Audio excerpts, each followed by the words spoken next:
4 steps of change. So step 1 is we need to know what the change is and why is it important for us. And it sounds very, very simple, right?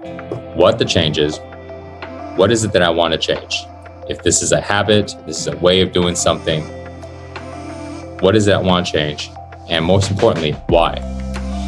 This first step is important because if we don't have a very strong clarity on the why, as we go through the challenges and obstacles of creating this change, if we don't have the why, we may go back into old behavior because the old behavior has been around much, much longer. And we have enough reasons to justify it, enough reasons to support why it's okay to do it. Whether or not we think it's wrong or right doesn't matter. We've done it for a long, long time. Therefore, those reasons are already imprinted in our mind. And so now we want this new behavior, this new habit. And if we don't have a very clear reason on why we are doing it this way now, it's not going to be able to last. So the first step of change is simply to know what it is that we want to change and why.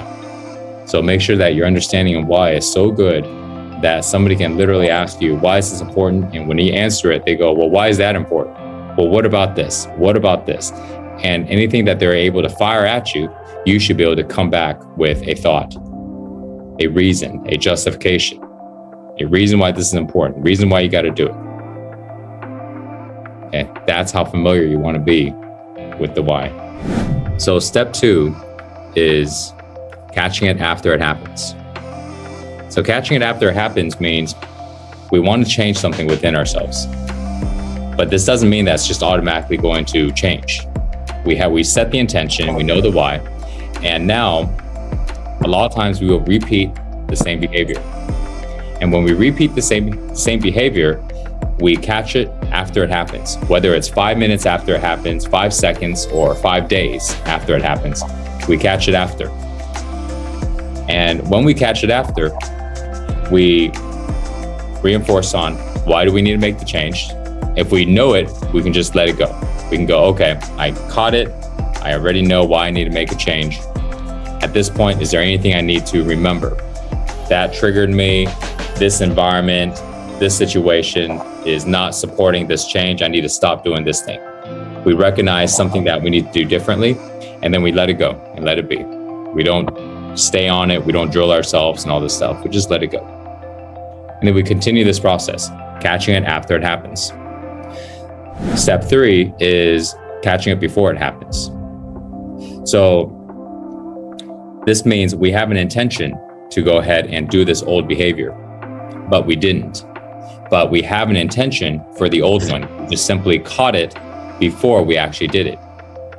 It's like if you want to go ahead and start treating this person differently, because usually you treat them in a way that you don't want to be anymore. And now you see this person, you're about to go and say the normal things you say, then you caught it. And therefore, on the outside, you didn't say any of those things, but on the inside, you had the intention. You thought about the idea. You just caught it right before you did it. So this is step 3. And step 4 is when you have no intention, you have no recognition that you're even making a change. There's no awareness that you changed. You're not sitting there applauding yourself or praising yourself that I made a change, I'm doing so great. I don't do it this way anymore, I'm now doing this new way. If you do that, you're still in step 3. At step 4, you're doing this new behavior, this new habit, without even thinking about the old one. There's no awareness of the old one anymore. There's only this new habit, there's only this new way. And this is when you created permanent change. If you're in your mind going, hey, I did a good job today because I did it my new way, you're still in step 3. Because step 3 means there's still a constant awareness of the way that you don't want to do it. There's still a awareness of the old way, of the old behavior, of the old habit. That's still in step 3. When we move into step 4, there's no more awareness of it. The change is so permanent, it is now just a part of your natural process of whatever you do. Step 1, 2, 3 will fluctuate. But once you get into step 4, it doesn't fluctuate much anymore.